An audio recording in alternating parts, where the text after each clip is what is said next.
When 500,000 European settlers ventured into Australia's harsh frontier over 2 centuries, they faced an unexpected, formidable adversary: 1 million kangaroos. Nature looked at their cute attempt at conquest and simply said, "Charming." The red kangaroo, Macropus rufus, is a marvel of evolution. Males can weigh over 100 kilograms and leap up to 9 meters. Their physiology is absurd. A single kick from these titans packs over 200 pounds of force, enough to shatter bone. Imagine traverse 25 kilometers daily. That's like a human running 2 full marathons before breakfast. Early hunting campaigns, devastating local populations by over 90%, were a grim mistake. The female kangaroo, a relentless breeding machine, ensured their survival. These marsupials endure Australia's extreme conditions, some species surviving 3 months without water. Your pet cat would tap out after 3 days. These herbivores, consuming up to 10 kilograms of vegetation daily, are crucial ecosystem engineers. To settlers, they were competition, a living, bounding, hidden tax on their agricultural dreams. Kangaroos claimed over 70% of the continent's grazing land, a silent, powerful eviction notice. Their acute hearing, capable of detecting threats from over 1.5 kilometers, made them ghosts in the bush. Each ear swiveling 180 degrees independently created an auditory map of their world. By the late 1800s, millions were culled via government bounties across New South Wales. Yet, the sheer scale of Australia and their deep ecological integration defied simple eradication. A truly primal battle for territory, a struggle that would continue for 20 minutes or a lifetime. What would Australia look like today without this resilient marsupial? A land stripped bare of its iconic bounding spirit?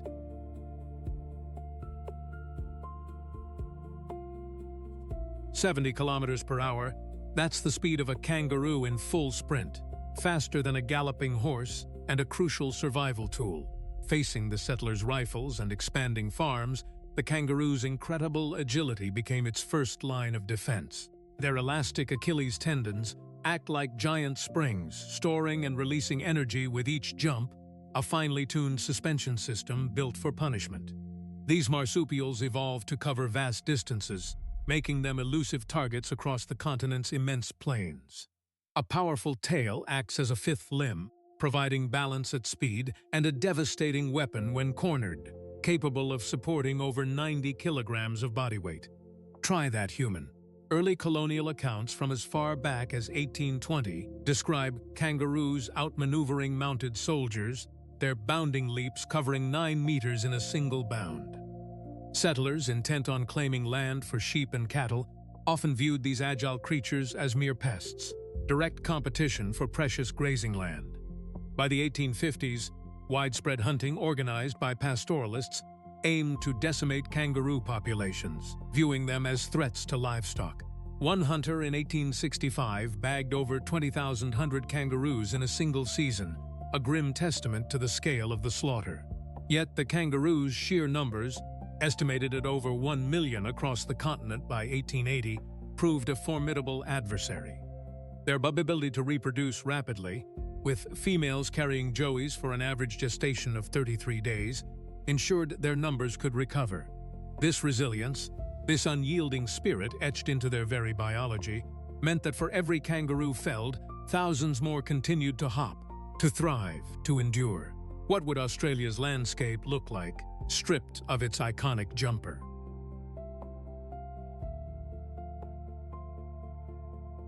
The longest recorded embryonic diapause in a kangaroo lasted 367 days.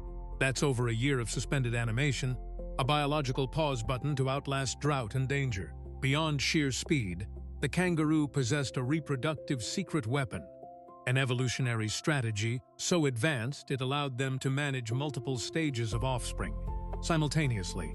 A female kangaroo is a biological multitasking marvel, simultaneously nurturing up to 3 joeys at distinct developmental stages, an evolutionary assembly line.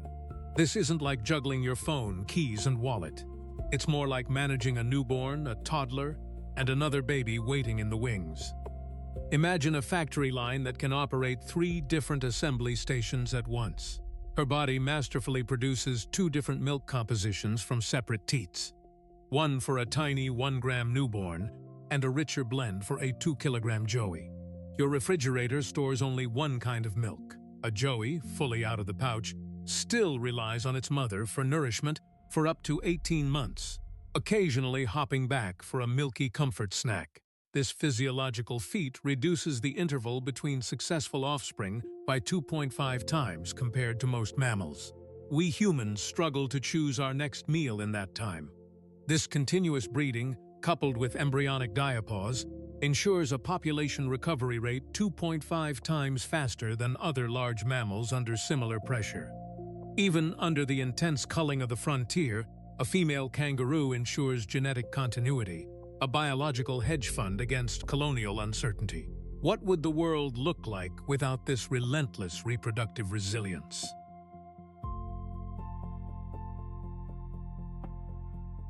"50 million kangaroos. That's the mind-boggling population they reached, even as settlers tried to cull them.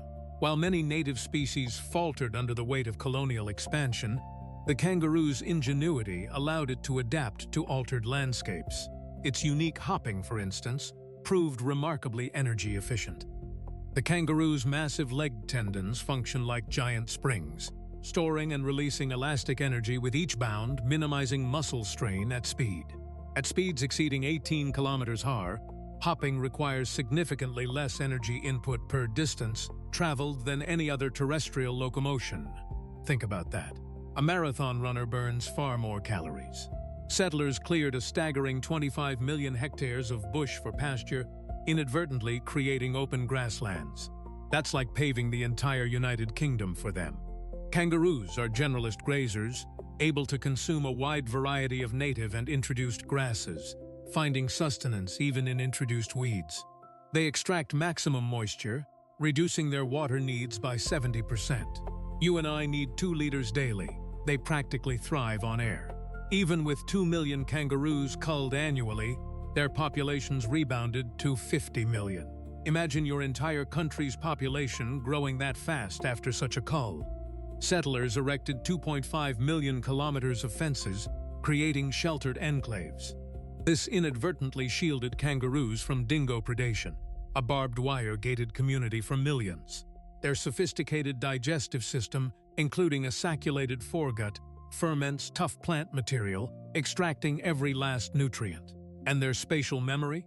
It's legendary, allowing them to recall ephemeral waterholes and prime grazing areas across vast distances, better than any GPS. As grazers, they disperse over 1,000 seeds across their range daily, maintaining grasslands. They are unwitting ecosystem landscapers, better than any human gardener. 50 million kangaroos facing off against just 26 million Australians. That's a statistic that totally redefines what a frontier means. The story of Scene 65 starts not with a sudden explosion, but with a constant rhythmic hop. For 2 centuries, kangaroos were the unseen stars, their presence a steady, sometimes annoying, reality for 500,000 settlers. When early Europeans, especially the pastoralists who arrived in 1788, saw kangaroos, they viewed them as direct rivals for precious grazing land. These marsupials were considered a serious threat to their massive flocks of merino sheep on the colonial frontier.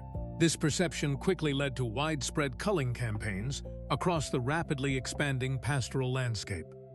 Starting in the mid-19th century, bounties, sometimes as much as 2 shillings per scalp, actively encouraged their eradication, especially in Queensland and New South Wales' fertile plains.